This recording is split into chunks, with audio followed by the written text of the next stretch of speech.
Jat school society Kaithal के इस पावन प्रांगण में इस पावन अवसर पर मौजूद गुलाचिका से विधायक चौधरी ईश्वर सिंह जी, खादी बोर्ड के चेयरमैन मास्टर राजेंद्र लेतानी जी, डेयरी के हमारे चेयरमैन रणधीर सिंह जी, आपकी संस्था के कन्वीनर सतबीर मलिक जी, बलवान कोटड़ा जी, एडवोकेट जेपी जागलान जी, राजेंद्र ढोल जी, बलराज नोच जी, अवतार चीका जी, सूरज सारण जी, यहाँ पर मौजूद पूर्व विधायक अर्जुन सिंह जी, धूप सिंह जी, आपके जिला परिषद के चेयरमैन संदीप मलिक जी, यहाँ पर मौजूद समाज के सम्मानित मेरे बुजुर्गों, एजुकेशन सोसाइटी से जुड़े सारे मेंबरान, युवा साथियों और यहाँ शिक्षा ग्रहण करने वाले सभी छात्र छात्राओं, पत्रकार छायाकार साथियों, मैं पहले बधाई दूंगा वर्किंग कमेटी को, जिनकी मेहनत लगन के साथ संस्था का स्वरूप 1939 में अपने हाथों से दीनबंधु सर छोटू राम जी ने नींव रखकर जिस विजन के साथ आगे बढ़ाने का सपना लिया था, आज यहाँ जो फैकल्टी है, स्टाफ है, उनके मदद से और आप लोगों के हार्डवर्क से उस सपने को हम कहीं ना कहीं और मजबूती से आगे ले जाने का काम करेंगे। और यही विश्वास रखूंगा कि जो शिक्षा का महत्व है उसको समझते हुए आने वाले भविष्य में भी इस संस्था से हम छात्र छात्राओं को वो शिक्षा देकर आगे भेजने का काम करें, जिनसे उनका जीवन समृद्ध भी हो और वो सक्षम हो। केवल मात्र कोई सी और डी क्लास की नौकरी के लिए, जैसे चौधरी ईश्वर सिंह जी कह रहे थे, यहाँ यूपीएससी, एचपीएससी स्टाफ सिलेक्शन की हर प्रकार की हम शिक्षा के लिए उनको गेयरअप कर पाए कि आने वाले समय में ये युवा साथी मिलकर इस देश का अलग अलग प्रकार से नेतृत्व कर पाए। मैंने कई बार सुना है कि आपकी इस संस्था से बहुत से अफसर बने, HCS लेवल के भी वकील बने, पुलिस की नौकरी में गए, पत्रकारिता में गए, अलग अलग प्रकार से उनने संस्था को कुछ दिया और दिया यही है कि एक पहचान, वो अचीवमेंट प्राप्त करता, मगर इस विजन को और आगे ले जाने का काम करना पड़ेगा। मैं भी मलिक साहब की सुन रहा था, बलवान जी की सुन रहा था, ऑडिटोरियम बना। ऑडिटोरियम तो आज यूनिवर्सिटीज में बहुत बने हुए और साल में 6-7 बार उनका उपयोग होता है, कोई कॉन्वोकेशन होगी, कोई और फंक्शन होगा, और बच्चों के उपयोग में वो जितना कम हो सकते हैं वो आ सकते हैं। अगर आपको इस संस्था को कोई विजन देना है तो एक प्रयास हमने किया था कि हम डिजिटल लाइब्रेरी गांव लेवल तक लेके जाएंगे। और मैं तो यहाँ आ रहा था, पत्रकार साथियों ने भी देखा होगा कि आज देश के बजट में हरियाणा के बाद अब केंद्र सरकार ने भी ये लिया कि प्रत्येक गांव में डिजिटल लाइब्रेरी केंद्र सरकार भी बनवाने का काम। और बहुत बड़ी बात है कि हमारी लगाई हुई पौध, जिसको 25 सितंबर को हमने बाछौद से लगाकर ये टारगेट लिया था कि हरियाणा प्रदेश के इस वर्ष में 108 गांव में चौधरी देवीलाल के नाम पर हम डिजिटल लाइब्रेरी बनाने का काम करेंगे। अब उस सपने को केंद्र सरकार भी रूरल एम्पावरमेंट की और एजुकेशन की इम्प्रूवमेंट की ओर ले जाने का काम कर रही है। मगर आज आपसे अनुरोध करूंगा, अब लाइब्रेरी का सपना तो केंद्र से भी हमें सपोर्ट का मिल जाएगा और जल्दी हम पूरा कर पाएंगे। और मैंने पूछा तो बताया गया कि आपके यहाँ भी लाइब्रेरी है और शहर में अगर कोई 800-700 रुपये लेते हैं तो उनसे भी कम में आप उस लाइब्रेरी में बच्चों को शिक्षा देने का काम करते हैं। लाइब्रेरी तो इंफ्रास्ट्रक्चर से बन जाएगी, मगर इनको वो अपॉर्चुनिटी, इन बच्चों को वो काउंसलिंग जो इनका करियर ओरिएंटेशन के अंदर मदद करेगी, इनके भविष्य को कैसे मेंटर किया जाए उसमें काम करेगी। मैं चाहूँगा आप हरियाणा प्रदेश की पहली संस्था उसके अंदर बनो जहाँ हम खड़े हैं। इस प्रांगण को ऐसा ही रहने दो, स्टेज आपके हर साल फंक्शन में काम आएगा, मगर इसके ऊपर एक भव्य हॉल बनाओ जिसमें संस्था की तरफ से एक ऐसा कोचिंग सेंटर चलाया जाए जिसमें देश के प्राथमिक रोजगार के हमारे जितने टेस्ट है उनकी तैयारी कर। आज नीट की कोचिंग बड़ी महत्वपूर्ण है। लोग कोटा 2-2 साल बच्चों को ले जाया करते हैं। क्या उस कोटा का एक छोटा सैंपल जाट संस्था में बना सकते हो आप साथ के साथ साथियों को? मैं तो आपको खुली छूट देता हूं कि इसके ऊपर हॉल बनाने के लिए चाहे 31 लाख लगे, 51 लाख लगे, मेरे से डिस्क्रिशन से, समाज के हमारे साथियों से इकट्ठा करके लाओ, मगर ऐसा कोचिंग सेंटर यहाँ पर बनाओ जिसको कोटा से लोग देखने आए कि जाट एजुकेशन सोसाइटी कैथल के अंदर ऐसा क्या बना कर दिखाया कि आज नीट के टॉपर भी इस संस्था से गए। आज हमारे कॉम्पिटिटिव एग्जाम जितने हैं, चाहे वो यूपीएससी हो, स्टाफ सिलेक्शन हो, चाहे वो आपके हरियाणा पब्लिक सर्विस कमीशन के हो, और तो और जैसे ये जॉइंट एंट्रेंस टेस्ट, इन टेस्ट की भी आज के दिन बहुत अहम भूमिका है एक बच्चे के करियर को शेप अप करने के लिए, उसको मोल्ड करने के लिए कि कल वो भविष्य में उस और अपने विजन को ले जा पाए। और मैं तो मानूंगा अगर आप 1 साल के अंदर इस इंफ्रास्ट्रक्चर को बना दोगे तो स्कूल के जो हमारे युवा साथी बैठे हैं इनका भविष्य आप सुरक्षित ही नहीं, उसको ऐसा करके दे जाओगे कि माँ बाप भी आपके पास आएंगे, कहेंगे इस इंफ्रास्ट्रक्चर को 1 मंजिल, 2 मंजिल, 3 मंजिल बनाओ कि आने वाले भविष्य में और ज़्यादा बच्चे हमारी इस हाई स्कूल सोसाइटी से शिक्षित होकर आगे बढ़े। और मैं तो समाज के भी सभी साथियों को कहना चाहूँगा, फौजी भाग गया 500 का नोट दिखा रहा था कि असली है नकली है, मगर कला है और उस कला की पहचान को करना जरूरी है। एक चीज़ मैं कहना चाहूँगा, आपकी संस्था के अंदर कमरों के आप लाख रुपए लेते हो,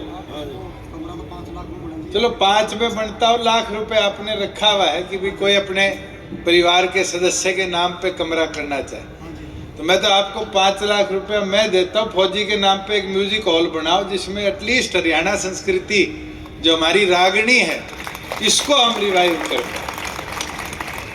और ये बहुत जरूरी है। अभी मैं देख रहा था हमारी बेटियां गिद्दा कर रही थी, उस कल्चर को रिवाइव करने पे तो बहुत पैसा पंजाब ने लगाया और पंजाब के साथ साथ हम भी बावड़े हैं, साथ साथ हम भी लगे बड़े, मगर अपनी खुद की संस्कृति थी उसके रिवाइवल के लिए हमने क्या योगदान दिया।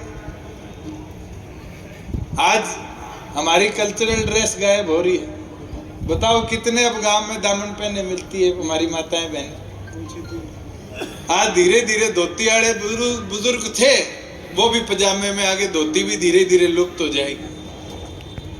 पगड़ी जो थी आज हमारी पीढ़ी को तो आदि से हम यहाँ से एक मॉडल तैयार कर सकते हैं। आप तो गढ़ में बैठे हो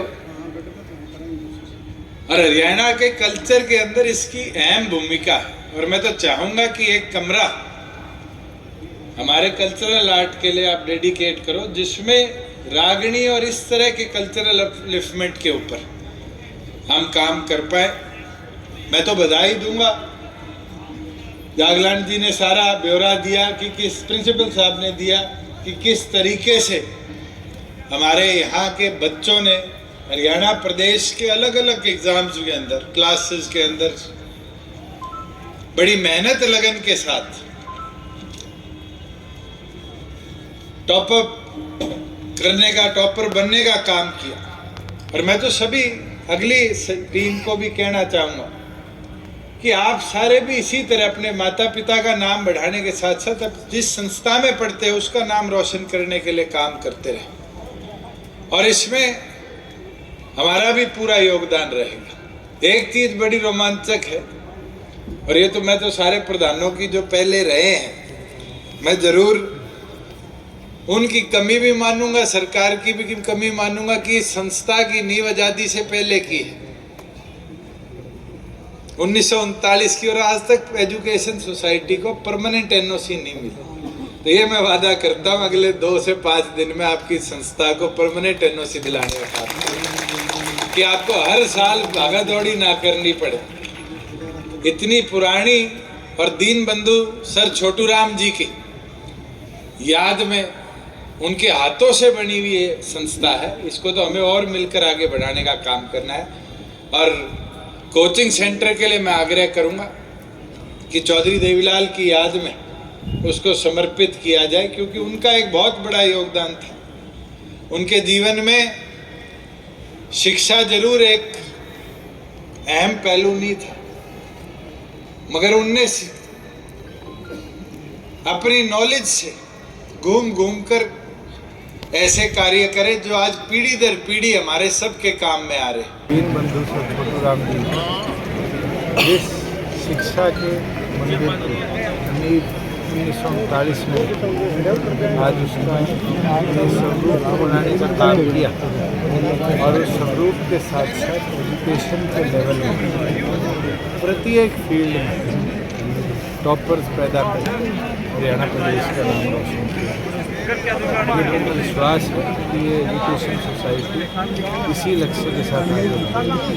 और आज मैंने भी इनसे आग्रह किया कि यहाँ पर जहाँ इनके पास लाइब्रेरी की व्यवस्था है, वहाँ मॉडर्न टेक्नोलॉजी से लैस कोचिंग सेंटर जल्द से जल्द बनाया जाए। कॉम्पिटिटिव एग्ज़ाम्स में जो हमारे बच्चे रिटर्न तो क्लियर कर लेंगे, इंटरव्यू की क्योंकि भाषा में बड़ा अंतर है और अपने देश में तो कोस कोस पे भाषा बदलती है, तो इस कारण उस पॉलिशिंग के अंदर प्रोफेशनल लोग इनकी कोचिंग संस्था में कराएं, जिससे चाहे वो यूपीएससी हो, एचपीएससी हो, स्टाफ सिलेक्शन हो, बैंकिंग सेक्टर हो, इंडियन रेलवे हो, उसके साथ साथ नीट, जेईटी, ये जो एंट्रेंस एग्ज़ाम्स आजकल शुरू हुए, इसके लिए भी हाई स्कूल के बच्चों को समय अनुसार एजुकेटर दे रहे हैं। किशन जी, आपके विभाग के तमाम जो कॉन्ट्रैक्टर हैं वो धरने पर हैं, 1-1.5 महीना हो गया, टेंडर नहीं भरे, तो ऐसे में कैसे विकास होगा? डिजिटलाइजेशन के ज़माने में सबको अपनी सुविधा अच्छी लगती। आज हरियाणा इंजीनियरिंग वर्क्स पोर्टल पर 28 मैथों को हमने इंटरलिंक किया है और व्यवस्था को एक दिन में बदलाव किया। मुझे पूर्ण विश्वास है कि अभी काम धीरे धीरे सुचारू तौर से चलना शुरू हुआ है।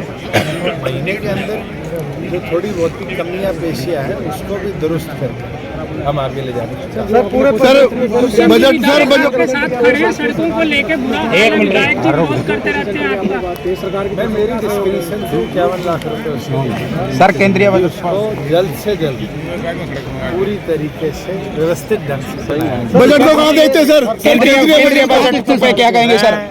केंद्र सरकार का आभार प्रकट करता हूँ कि उनने मेरे वर्ग को जो इनकम टैक्स का लेवल 5 लाख से 7 लाख किया है नो टैक्स स्लैब में, उसमें माध्यमिक वर्ग को बहुत बड़ी राहत मिलेगी। उसके साथ हमारा एक सपना था जिसको हम प्रदेश में आगे लेकर चल रहे थे डिजिटल लाइब्रेरी बनाने का।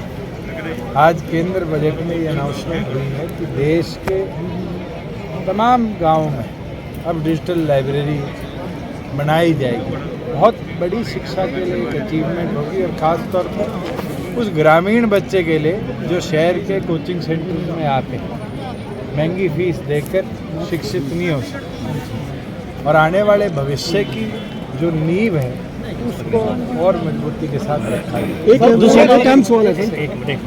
MSME के अंदर जो आज 3 करोड़ तक का स्लैब बनाया है, मैं मानता हूँ जो हमारी माइक्रो इंडस्ट्री है, छोटे उत्पाद है और स्मॉल इंडस्ट्री, उसको एक बहुत बड़ी राहत है और इससे नए युवा साथियों को स्टार्टअप आगे बढ़ाने के लिए बहुत बड़े अवसर मिले।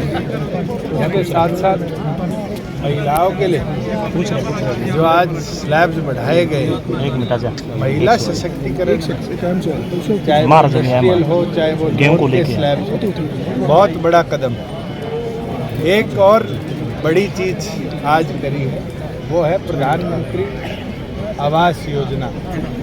पिछले लंबे समय से बहुत से गरीब व्यक्ति रजिस्टर कर बैठे थे जिनको मकान नहीं मिल रहे थे।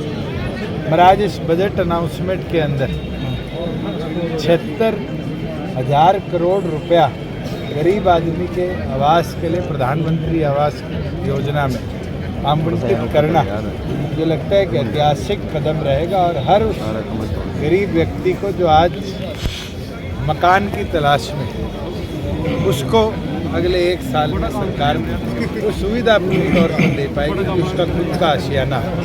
साथ में एक और ऐतिहासिक चीज़ करी है, वो ग्रामीण विकास को कैसे डिजिटलाइजेशन के साथ जोड़ा जाए, 5G नेटवर्किंग को कैसे बेहतर बनाया जाए, उसके लिए 100 रिसर्च लैब्स का और ग्रीन एनर्जी और सोलर एनर्जी के ऊपर कैसे क्लीन एंड ग्रीन एनर्जी की ओर काम किया जाए, उसके ऊपर निर्णय।